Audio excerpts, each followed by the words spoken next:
If you could hold a human brain in your hands, you'd be holding the most complex system nature has ever built. And the strangest part is, it runs on almost nothing. About 20 watts, less than a dim light bulb, and yet it powers you. It weighs just over a kilogram, but inside it are around 86 billion neurons, each forming thousands of connections. That means this 3-pound organ holds more links than there are stars in the Milky Way. It looks mysterious, but there's no magic here. Only physics, chemistry, and engineering refined by evolution. Each cell runs on electrical charge, moving ions, sodium, potassium, and you have calcium through microscopic gates. Those movements create voltages and currents that pulse in precise timing. In short, I would say this: your brain is a living electrical network, and that's the foundation of everything you think, remember, or feel. Tiny voltage shifts adding up into patterns, they're large enough to generate an entire mind. So when you say the brain thinks, what we really mean here is that it's constantly processing information, comparing, predicting, and deciding, like any complex system would. The difference is, this one learns while it's running. And that is what this series is about, understanding the brain through logic, not mystery. We will treat it as an engineered system. Energy, signals, timing, structure, all working together to produce thought. So let's zoom in and see how this organ is built. When you zoom in, the brain looks organized, like a city built in layers. The cerebral cortex, that thin outer sheet, is where most conscious processing happens. It's just a few millimeters thick, but if you unfold it, it would literally cover a whole dinner table. Those folds aren't decoration, they're efficiency. More surface area means shorter signal paths and lower energy cost. And different regions which handle different tasks. You have the occipital lobe focuses on vision. You have the temporal for sound and memory. And you have the parietal and the frontal. The parietal for touch and spatial awareness, and the frontal for planning and decision making. Separate departments, but constant communication. Beneath it sits the subcortex. Older, faster systems. You have the thalamus routes incoming sensory data. You have the amygdala also tags emotion and urgency. And the hippocampus builds memories from experience. Think of it as the real operating system that keeps the cortex stable while it runs the high-level code. And deeper still, the brainstem, which is the oldest and most vital layer. It keeps you breathing, your heart beating, and connects directly to the spinal cord. If the cortex is software, then the brainstem is power supply and safety circuit combined. This whole stack runs as one integrated network. Fast and slow, reflexive and deliberate, linked by billions of axons and synapses. It's not one computer, it's billions of processors running in parallel, synchronized, just enough to act as a single mind. That design, layered, parallel, self-correcting, is why the brain is both powerful and resilient. If one region fails, others adapt. That's redundancy by evolution. Now that we know where the major systems live, let's see how they communicate, because beneath the structure lies an electrical language.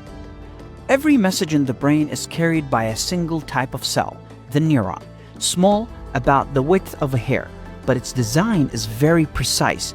It sends, receives, and processes information. You have the dendrites collect signals, the cell body sums them up, and if that total crosses a threshold, the axon fires a pulse to the next cell. At rest, a neuron sits at about -70 millivolts, a tiny charge difference between inside and out. That's potential energy waiting. When enough positive ions flow in, the threshold is reached and it fires an action potential. Each pulse lasts about 1 millisecond. A clean electrical spike regenerating at every step, so it never fades, even in a noisy biological environment. At the end of the axon lies the synapse, a microscopic gap. Here, electricity pauses and chemistry takes over. Neurotransmitter like glutamate, dopamine, and serotonin cross the gap, trigger receptors, and restart the electrical chain.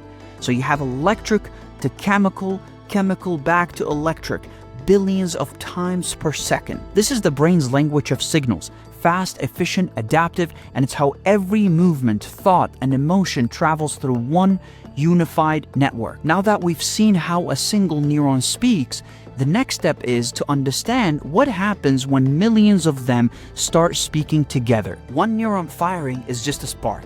A few together create a whisper, but when millions fire in rhythm, that whisper becomes a wave. Each firing neuron generates a tiny electric field, only a few microvolts. Alone, that field disappears into the background, but when large groups synchronize their timing, those fields add together, forming rhythms that we can measure. These rhythms are not decoration, they are organization. Slow delta and theta waves guide sleep, learning, and memory. Faster beta and gamma rhythms link perception, movement, and attention. They act like the clock of biology, keeping billions of independent cells working as one coordinated system. When timing drifts, we see it. The spikes of epilepsy, the tremors of Parkinson's, the slowed patterns of fatigue. So rhythms is more than music. It's stability. Now comes the question every engineer asks: how do we listen to this system?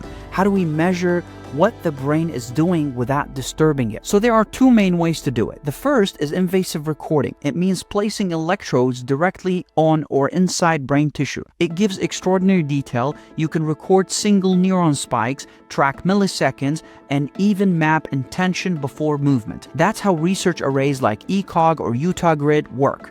But it requires surgery, and because of that, it's used only in laboratories or medical settings. The second is non-invasive recording. Here we measure those same rhythmic fields from the outside through the scalp, skull, and skin. The signals are weaker, but the method is safe and repeatable, and that's what EEG, MEG, and even the FNIRS, which stands for Functional Near-Infrared Spectroscopy. EEG, which stands for electroencephalography, records voltage changes caused by groups of neurons firing in sync. It doesn't read thoughts, it reads timing, how alert you are, whether you are imagining motion, even which stage of sleep you are in. So invasive methods reveal the details, the individual voices. The non-invasive methods reveal the rhythm, the collective behavior, and together they form the full picture of how brains communicate. And that's where neuroscience becomes engineering, translating these electrical patterns into data, and those data into understanding. Everything we've seen, from structure to signal to rhythm, points to one single principle: information is physical. Thought is not abstract, it's energy moving in organized ways.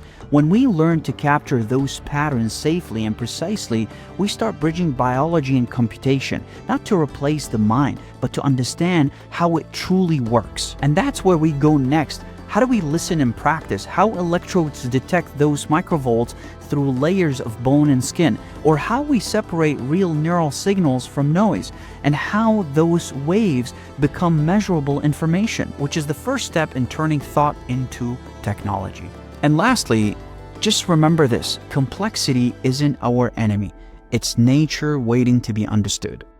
And as always, if you got a value from this video, give it a thumbs up, subscribe to the channel. Take care, everybody. Bye-bye, bye-bye.